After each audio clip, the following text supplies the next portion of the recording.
Hello दोस्तों, up to date facts की full day news series पे आप सभी का स्वागत है।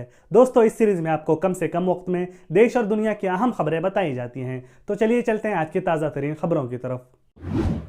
गोवा राज्य में सियासी खेल जारी है। कांग्रेस के 8 एमएलए ने बीजेपी ज्वाइन कर ली है। 40 सीटों की गोवा असेंबली में कांग्रेस के 11 एमएलए थे, जो अब घटकर सिर्फ 3 रह गए हैं।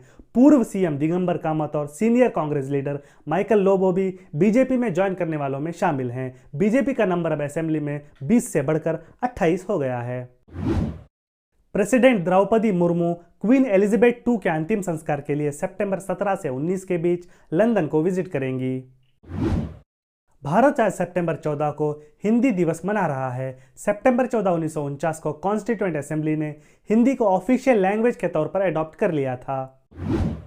इंडियन कोस्ट गार्ड और गुजरात एटीएस ने आज गुजरात के कच्छ के जखाव हार्बर के करीब एक पाकिस्तानी बोट जब्त की है और इस पर मौजूद 6 पाकिस्तानियों को गिरफ्तार भी किया है। इस बोट पर तकरीबन $25 मिलियन की 40 केजी हेरोइन भी पाई गई थी। मस्कत इंटरनेशनल एयरपोर्ट पर आज एक कोची जाने वाले एयर इंडिया फ्लाइट में अचानक धुआं निकलने लगा और इसके बाद फ्लाइट पर मौजूद 145 पैसेंजर्स को इवैक्यूएट किया गया। डीजीसीए ने इस मामले में इन्वेस्टिगेशन करने का कहा है। गवर्नमेंट की एक रिपोर्ट के मुताबिक कर्नाटका में पिछले 5 सालों में चाइल्ड मैरिज के केसेस में 300% का इजाफा देखने को मिला है। साल 2021-22 में राज्य में बाल विवाह के 418 मामले सामने आए हैं, जो कि साल 2017-18 में आए 102 मामलों से 300% ज्यादा हैं। पिछले 5 सालों में राज्य में 1065 बाल विवाह हुए हैं और 10,352 बाल विवाह रिलेटेड कंप्लेंट्स फाइल की गई हैं। मेजॉरिटी केसेस में women and child welfare department बाल विवाह रोकने में कामयाब रहा है। पीएम मोदी ने आज दिल्ली में भूटान के राजा जिग्मे खेसर नामग्येल वांगचुक से मुलाकात की। वांगचुक ने फॉरेन सेक्रेटरी विनय क्वात्रा और national security adviser Ajit Doval से भी मुलाकात की। भूटान ने इस एग्रीमेंट में international solar alliance framework agreement sign किया। अहमदाबाद की एक अंडर कंस्ट्रक्शन बिल्डिंग में लिफ्ट के गिरने से उस पर सवार 8 मजदूरों की मौत हुई है। ये मजदूर पंचमहल जिले से ताल्लुक रखते थे। जम्मू कश्मीर के पूंछ के सौजिया इलाके में एक मिनी बस हादसे में आज 12 लोगों की मौत हुई है और 25 जख्मी हुए हैं। बिहार के बेगूसराय जिले में कल शाम अचानक 2 मोटरसाइकिल सवार गनमैन ने पब्लिक पर गोलियां चलाना शुरू कर दी, जिसके नतीजे में एक की मौत हुई और 11 जख्मी हुए हैं। शूटर्स की पहचान नहीं हो पाई है और तलाश जारी है। सिक्योरिटी लैप्स के मामले में 7 पुलिस वालों को सस्पेंड किया गया है। महाराष्ट्र के सांगली में कुछ लोगों ने 4 साधुओं को बच्चा चोर समझकर पीट डाला है। ये साधु एक बच्चे से रास्ता पूछ रहे थे, लेकिन उस बच्चे को कन्नड़ा के अलावा दूसरी जबान नहीं आती थी, इसलिए वो डर गया और जोर से चिल्लाने लगा। इसके बाद भीड़ ने साधुओं को पकड़ा और बच्चा चोर होने के शक से पीट डाला। इस मामले में पुलिस ने अब तक 6 लोगों को गिरफ्तार किया है। कर्नाटका के मुख्यमंत्री बसवराज बोम्माई ने कहा है कि राज्य में जल्द ही कन्नड़ भाषा को लीगली मैंडेटरी बनाने के लिए कानून बनाया जाएगा। इलेक्शन कमीशन ने कल 86 registered unrecognised political parties RUPPs को डिलिस्ट किया है और इसी के साथ 254 और RUPPs को इनएक्टिव करार दिया है, क्योंकि इन पार्टीज ने 2014 से लेकर 2022 तक कोई इलेक्शन नहीं लड़ा है। एनफोर्समेंट डायरेक्टरेट ED आज मनी लॉन्ड्रिंग और चाइनीज लोन ऐप केस में पेटीएम और पेयू कंपनीज के कुछ प्रॉपर्टीज पर सर्च कंडक्ट कर रही है।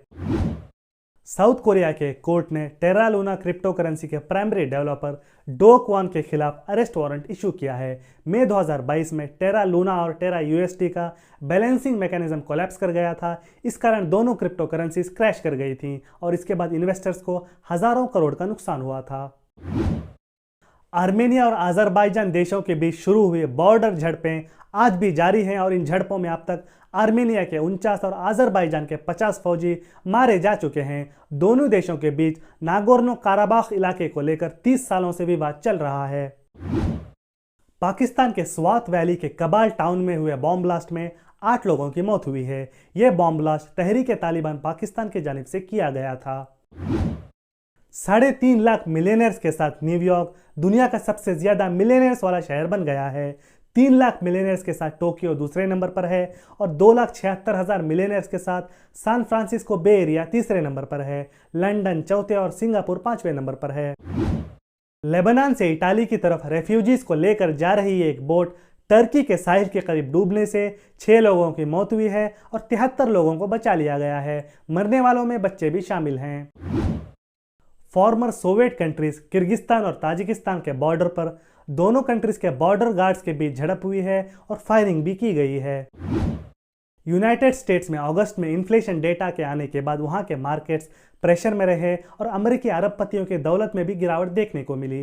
अमेजॉन के जेफ बेजोस को एक ही दिन में $9.8 बिलियन का नुकसान हुआ और एलोन मस्क को एक ही दिन में $8.4 बिलियन का नुकसान हुआ। तालिबान ने आज कहा है कि उसने अफगानिस्तान के पंजशीर में 40 रिबेल फाइटर्स को जान से मार दिया है। European Union chief Ursula von der Leyen ने आज यूरोप में चल रहे एनर्जी क्राइसिस के चलते इलेक्ट्रिसिटी प्रोडक्शन कंपनीज के रेवेन्यू पर लिमिट लगाई है और फॉसिल फ्यूल प्रोडक्शन कंपनीज को भी एनर्जी क्राइसिस के दौरान कंट्रीब्यूट करने के लिए कहा है। दोस्तों, ये थी आज की फुल डे न्यूज़। हमारे वीडियो को लाइक और शेयर करें और अगर आपको हमारा काम पसंद आ रहा है तो हमारे चैनल को सब्सक्राइब करें। इसी के साथ बेल आइकन को ज़रूर प्रेस करें ताकि कोई भी नई नोटिफिकेशन आपसे मिस ना हो। मिलते हैं अगली वीडियो में। धन्यवाद।